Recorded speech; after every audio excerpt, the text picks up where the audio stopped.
जय हिंद दोस्तों, हमारे यूट्यूब चैनल में आप लोग को स्वागत है। तो आज का हमारा सेशन बहुत ही इम्पोर्टेंट होने वाला है, क्योंकि आज मैं सार्क का संपूर्ण जानकारी देने वाला हूं। आप लोग देखेंगे कि भारत के चाहे कोई भी कॉम्पिटिटिव एग्जाम, उसमें 2 क्वेश्चन जरूर सार्क से पूछा जाता है। तो जितना भी क्वेश्चन सार्क से बन सकता था, मैं उन सभी क्वेश्चन को आज कराने वाला हूँ। और मैं थ्योरी और ऑब्जेक्टिव क्वेश्चन दोनों कराने वाला हूँ। तो हमारे वीडियो को लास्ट तक जरूर देखिएगा। और यदि आप लोग हमारे चैनल को अभी तक सब्सक्राइब नहीं किए हैं तो जरूर सब्सक्राइब कर लीजिएगा। तो चलिए मैं सबसे पहले थ्योरी पर चलता हूँ। थ्योरी क्या है? सार्क। सार्क की स्थापना कब हुआ था? तो 8 दिसंबर 1985 में ढाका में हुआ था। उसके बाद नेक्स्ट है, यह एक ऐसी संस्था है जो दक्षिण एशिया का व्यापार और सुरक्षा संबंधी कामों पर सहयोग करता है। ये क्वेश्चन बहुत बार पूछा गया कि सार्क जो कि ये क्या करता है? तो दक्षिण एशिया का व्यापार और सुरक्षा संबंधी कामों पर सहयोग करता है। उसके बाद नेक्स्ट है, मुख्यालय जो कि इसका कहाँ है? तो काठमांडू नेपाल में है। सार्क का मुख्यालय कहाँ है? तो काठमांडू नेपाल में है। ये क्वेश्चन बहुत बार पूछा गया है। उसको अगला है, इसमें 8 देश शामिल है। सार्क में जो कि कितना देश शामिल है? तो 8 देश शामिल है। उसके बाद 8वां देश का नाम देखिए। 8 देश कौन कौन सा है? शामिल देश भारत हो गया, पाकिस्तान है, बांग्लादेश है, नेपाल है, भूटान है, श्रीलंका है, मालदीव है और अफगानिस्तान है। ये 8 देश जो कि है सार्क में शामिल है। यहाँ से बहुत बार क्वेश्चन पूछा जाता है कि इनमें से कौन सा देश जो कि सार्क में शामिल नहीं है, इनमें से कौन सा देश सार्क में शामिल है। तो मैं आगे जो कि उन सभी क्वेश्चन को कराने वाला हूँ। तो आप लोग हमारे वीडियो को लास्ट तक जरूर देखिएगा। उसके बाद नेक्स्ट है पॉइंट, सार्क में शामिल सबसे छोटा देश कौन सा है? तो मालदीव है। ये क्वेश्चन बहुत बार पूछा गया है कि सार्क में शामिल सबसे छोटा देश कौन सा है? तो मालदीव है। उसके बाद नेक्स्ट पॉइंट है, सार्क में शामिल सबसे बड़ा देश भारत है। सार्क में जो कि शामिल सबसे बड़ा देश कौन सा है? तो भारत है। चलिए उसके बाद नेक्स्ट पॉइंट क्या कह रहा? सार्क का जो कि महासचिव कौन है? तो मोहम्मद गुलाब सरवर है, जो बांग्लादेश का है। ये वर्तमान सचिव है। बहुत बार पूछा गया कि सार्क का वर्तमान सचिव कौन सा है? तो इसका मोहम्मद गुलाब सरवर है, जो कहाँ का रहने वाला है? तो बांग्लादेश का रहने वाला है। उसके बाद सार्क का पूर्ण रूप क्या होता है? तो south Asia association for regional cooperation. ये क्वेश्चन बहुत बार पूछा गया कि सार्क का पूर्ण रूप क्या है? तो south Asia association for regional cooperation. चलिए उसके बाद नेक्स्ट पॉइंट देख लो। तो नेक्स्ट पॉइंट क्या करा?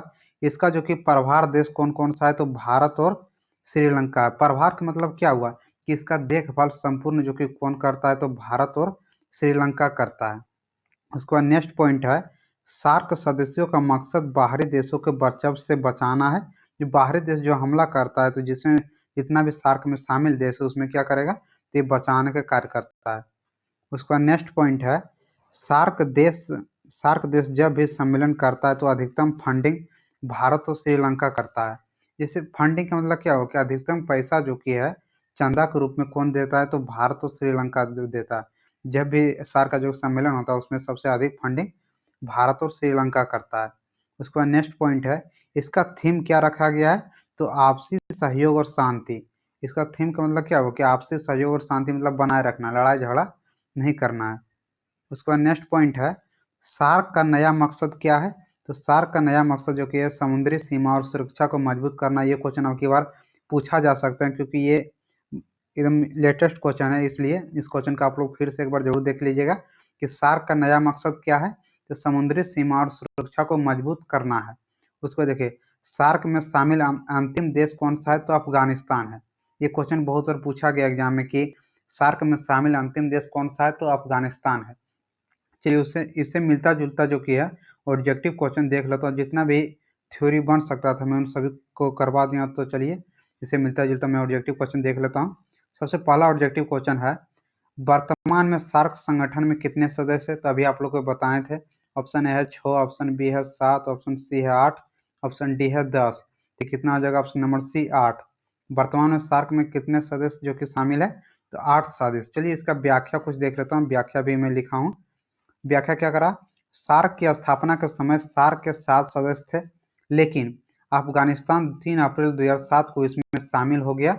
अब इसमें 8 सदस्य है, जिनके नाम अफगानिस्तान, बांग्लादेश, भूटान, भारत, नेपाल, मालदीव, पाकिस्तान और श्रीलंका। मैं अभी पहले बताया था ना कि जब मैं थ्योरी बता रहा था कि शामिल सार्क में जो कि अंतिम शामिल देश कौन सा है? तो अफगानिस्तान है। 7 सदस्य जो कि पहले थे, लेकिन 3 अप्रैल 2007 को अफगानिस्तान जो कि सार्क में शामिल हो गया। तो वहाँ से 8 देश शामिल हो गया था सार्क में।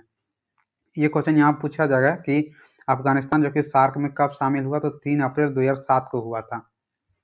चलिए उसके बाद नेक्स्ट क्वेश्चन है क्वेश्चन नंबर 2। क्या कह रहा कि सार्क कब स्थापित किया गया था? ऑप्शन है 1967, ऑप्शन बी है 1995, ऑप्शन सी है 1953, ऑप्शन डी है 1985। तो मैं अभी बताया था ना कि सार्क की स्थापना कब हुआ था, तो 1985 में हुआ था। तो ऑप्शन नंबर इसका डी हो जाएगा 1985। चलिए इसका व्याख्या करता हूँ। व्याख्या क्या करा? सार्क की स्थापना 8 दिसंबर 1985 को ढाका में हुई थी। यह संगठन आर्थिक और क्षेत्रीय एकीकरण के विकास को बढ़ावा देता है। चलिए इसको क्वेश्चन नंबर 3 है, निम्नलिखित में से कौन सा कथन सार्क के बारे में सही नहीं है? ऑप्शन ए है पहला सार्क सम्मेलन ढाका बांग्लादेश में आयोजित किया गया था। ऑप्शन 2 है अब तक 18 सार्क शिखर सम्मेलन आयोजित किए गए हैं। ऑप्शन सी है 2015 तक सार्क में विश्व के 3% क्षेत्रफल, विश्व की आबादी का 21% और वैश्विक अर्थव्यवस्था का 3.8% शामिल है। ऑप्शन डी है 20वां सार्क शिखर सम्मेलन नई दिल्ली में आयोजित किया गया था। इसका आंसर क्या हो जाएगा? तो ये ऑप्शन नंबर इसका डी हो जाएगा। 20वां जो कि सार्क सम्मेलन कहाँ आयोजित किया गया था? ये ढाका में किया गया था। ऑप्शन नंबर इसका डी हो जाएगा। ये जो कि है गलत है। ये क्या पूछ रहा है कि इनमें से कौन सा जो कि है सही नहीं है, मतलब गलत है, तो ऑप्शन नंबर इसका डी हो जाएगा। डी जो कि गलत है। चलिए इसको नेक्स्ट क्वेश्चन, इसका व्याख्या देख लेता हूँ। व्याख्या क्या करा? 20वें सार्क शिखर सम्मेलन की तारीख अभी तक तय नहीं है। पाकिस्तान में होने वाले 19वें सार्क सम्मेलन रद्द कर दिया गया था। चलिए उसके बाद नेक्स्ट क्वेश्चन है क्वेश्चन नंबर 4। निम्नलिखित में से कौन सा देश सार्क का सदस्य नहीं है? ऑप्शन ए है म्यांमार, ऑप्शन बी है भूटान, ऑप्शन सी है नेपाल, ऑप्शन डी है मालदीव। तो अभी आप लोग को बताए थे कि 8 देश इसमें शामिल है, जिसमें कौन सा देश जो कि नहीं है, तो ऑप्शन नंबर इसका ए हो जाएगा म्यांमार। म्यांमार जो कि है सार्क का सदस्य नहीं है। चलिए इससे मिलता जुलता व्याख्या क्या करा? म्यांमार सार्क का सदस्य नहीं है। सार्क के सभी सदस्य है। अफगानिस्तान हो गया, बांग्लादेश हो गया, भारत हो गया, नेपाल हो गया, मालदीव हो गया और पाकिस्तान और श्रीलंका, ये सब क्या है? तो 8 देश जो कि सार्क का सदस्य है, लेकिन म्यांमार जो कि सार्क का सदस्य नहीं है। चलिए उसके बाद नेक्स्ट क्वेश्चन है क्वेश्चन नंबर 5। निम्नलिखित में से कौन सा सार्क सदस्य सबसे ज़्यादा आबादी वाला है? ऑप्शन ए है बांग्लादेश, ऑप्शन बी है पाकिस्तान, ऑप्शन सी है नेपाल, ऑप्शन डी है अफगानिस्तान। तो इसका सही आंसर हो जाएगा option number B, Pakistan. Pakistan जो कि सबसे अधिक आबादी वाला सार्क में सदस्य है। लेकिन यहाँ देखिए निम्नलिखित में कह रहा है, यदि सिर्फ सार्क में पूछता तो सार्क में सबसे अधिक आबादी वाला देश कौन सा है? तो भारत है। लेकिन यहाँ पर भारत जो कि ऑप्शन में ही नहीं दिया हुआ है, इसलिए निम्नलिखित में पूछ रहा। इसका सही आंसर हो जाएगा ऑप्शन नंबर बी, पाकिस्तान हो जाएगा। चलिए इसका व्याख्या क्या करा? सार्क राष्ट्रों में भारत सबसे अधिक आबादी वाला देश है, लेकिन सवाल में दिए गए विकल्पों में मुताबिक पाकिस्तान सबसे अधिक आबादी वाला देश है, जिसकी 2018 में दो कितना करा 20,81,38,38,118 आबादी है, 2018 के मुताबिक है। चलिए उसके बाद नेक्स्ट क्वेश्चन है क्वेश्चन नंबर 6। निम्नलिखित समूह में से कौन सा सार्क सदस्य मानव विकास सूचकांक में सर्वश्रेष्ठ रैंक धारक है? ऑप्शन ए है भारत, ऑप्शन बी है पाकिस्तान, ऑप्शन सी है श्रीलंका, ऑप्शन डी है भूटान। इसका सही आंसर हो जाएगा ऑप्शन नंबर सी, श्रीलंका हो जाएगा। चलिए इसका व्याख्या का करा?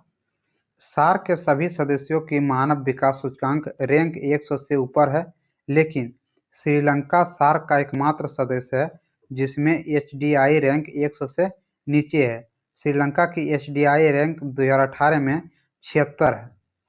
2018 में जो कि है कितना है इसका रैंक? तो 76 है। चलिए उसको क्वेश्चन नंबर 7 है, सार्क वर्ष 2016-17 की थीम क्या थी? तो ऑप्शन ए है लड़कियों के लिए वर्ष, ऑप्शन बी है पर्यावरण के लिए वर्ष, ऑप्शन सी है सुशासन का वर्ष, ऑप्शन डी है सांस्कृतिक विरासत का वर्ष। इसका सही आंसर हो जाएगा ऑप्शन नंबर डी, सांस्कृतिक विरासत का वर्ष। इससे देखिए व्याख्या का करा? सार्क वर्ष 2016 से 17 की थीम सांस्कृतिक विरासत का वर्ष थी। लड़कियों के लिए वर्ष 1990 का विषय था, पर्यावरण के लिए वर्ष 1992 और सुशासन का वर्ष 2018 का विषय था।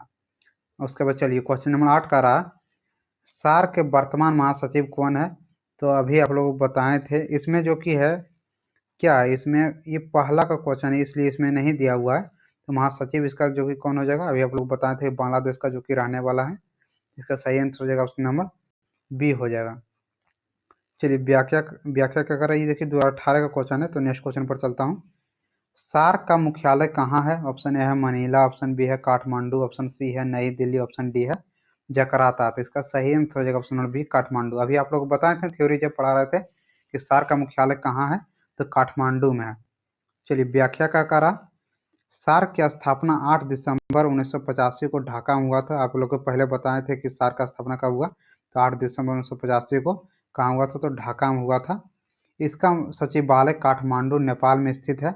सार्क सचिवालय की स्थापना 16 जनवरी 1987 को काठमांडू में हुई थी और इसका उद्घाटन नेपाल के स्वर्गीय राजा वीरेंद्र वीर विक्रम शाह ने किया था। यहाँ से आप लोगों को ये क्वेश्चन बन जाता है कि सार्क का जो कि है उद्घाटन किसने किया था, तो वीरेंद्र वीर विक्रम शाह ने किया था। तो चलिए आज का वीडियो यदि आप लोग को अच्छा लगा होगा तो लाइक शेयर सब्सक्राइब जरूर कर लीजिएगा। इसी तरह का वीडियो देखने के लिए हमारे चैनल को जरूर सब्सक्राइब कर लीजिएगा। तो चलिए आज का वीडियो में यहीं समाप्त करता हूँ। जय हिंद, जय भारत।